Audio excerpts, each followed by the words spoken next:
आपल्याला कोणत्याही ठिकाणी जायचं असेल तर आपल्या डोळ्यासमोर उभी ठाकते ती आपली लालपरी. या लालपरीची गोष्ट काही निराळीच आहे. ही वृद्धांपासून ते लहानग्यांपर्यंत सगळ्यांनाच आपलंसं करते. जेव्हापासून लालपरी आली आहे तेव्हापासून लालपरीने अनेक नवनवीन गोष्टी आपल्याला शिकवल्या आहेत. मग ते जुन्या हाताने तिकीट तयार करणाऱ्या तिकीट बॅगपासून ते आज आलेल्या कॅशलेस तिकिटापर्यंत सर्व काही नवनवीन हिच्याकडून शिकायला आणि पाहायला मिळतं. याच लालपरीने एका स्त्रीला देखील सक्षम केलंय. केवळ चूल आणि मुलापुरती मर्यादित असणारी स्त्री आज प्रत्येक क्षेत्रात स्वतःला सिद्ध करत आहे. त्यातलंच एक क्षेत्र म्हणजे एस टी महामंडळ. होय, आज केवळ लालपरीच नाही तर सर्व खाजगी एस टी बसेसमध्ये एक कंडक्टर म्हणून आज ती कार्यरत आहे. परंतु खरंच या महिला कंडक्टरचं आयुष्य तितकं सुंदर आहे का? सकाळी 6 पासून यांचा दिवस सुरू होतो तो संध्याकाळी 6 वाजता संपतो. आपलं घर, मूलबाळ, संसार सांभाळत जिथे 8 तासांची ड्युटी असते तिथे यांना 12 तास काम करावं लागतं.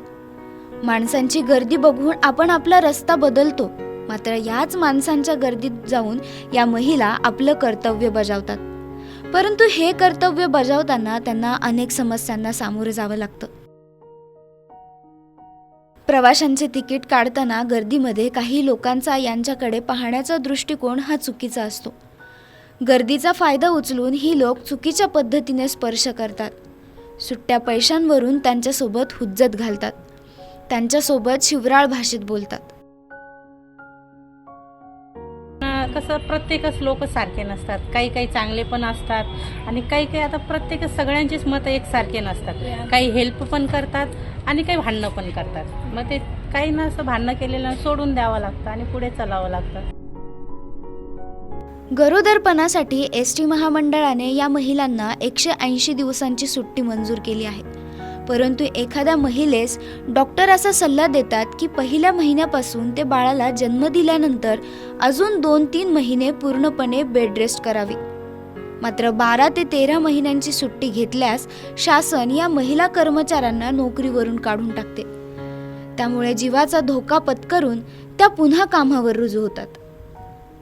पुरुष प्रधान संस्कृतीमध्ये वरिष्ठ लोक महिलांना प्रत्येक जाणण्याचा प्रयत्न करतात. आपण बोलायला लागलो का मग त्यांना राग येतो की अरे आमच्या वरसर बोलती का, मग हिला ड्युटी टाकू नका, हिला असं करू नका. मग त्या ठिकाणी तुमची मेंटली हॅरसमेंट केली जाते.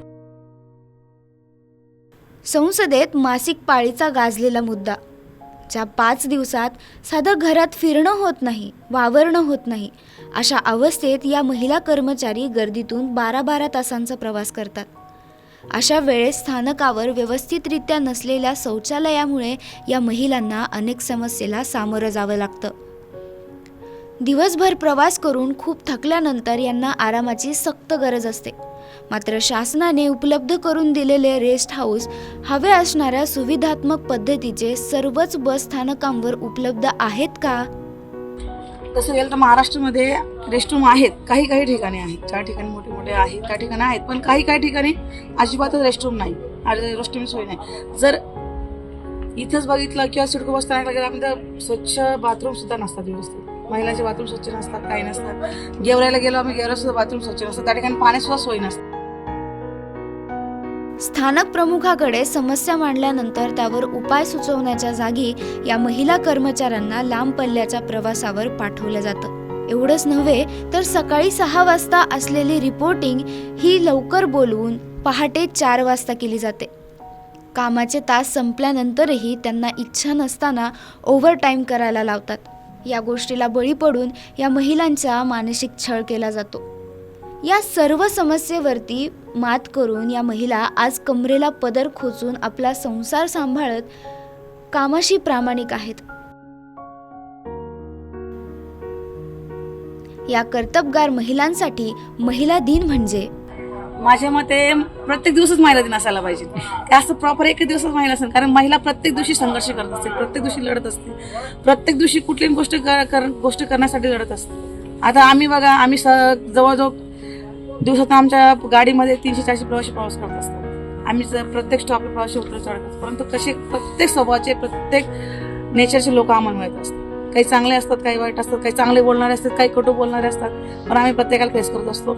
आणि तो सगळा मानसिक ताण घेऊन आम्ही इथे ड्युटी संपली घरी जात असतो. आणि ते फ्रस्ट्रेशन कधी कधी आपल्या मुलाबाळांवर किंवा नवऱ्यावर किंवा इतर जे आपल्या फॅमिलीमध्ये जो निघत असतो, त्यामुळे त्यांच्याकडून आम्ही सॉरी म्हणतोच त्यांना, किंवा ते समजून घेतात आम्हाला, कारण की त्यांना माहिती आहे की आम्ही इतका फील्डमध्ये आवडत असतो, त्याच्यामुळे आम्हाला ट्रेस येत असतो थोडाफार. त्याच्यामुळे महिला दिनामध्ये असं वाटतं की पूर्ण महिला रोजच महिला दिन असला पाहिजे. असं नाही की एकच दिवस असतो. महिला रोजच काम करत असतात. पुरुषांपेक्षा तर 1% किंवा असं ना, महिला जास्त काम करतात. कोणत्याही समस्येला, कठीण प्रसंगाला जिजाऊ बनून सामोरं जाणाऱ्या या ST महिला कर्मचारी आपलं कर्तव्य निभावताना दिसून येतात. अशा कर्तबगार महिलांना MGM युनिव्हर्सिटीचा मानाचा सलाम.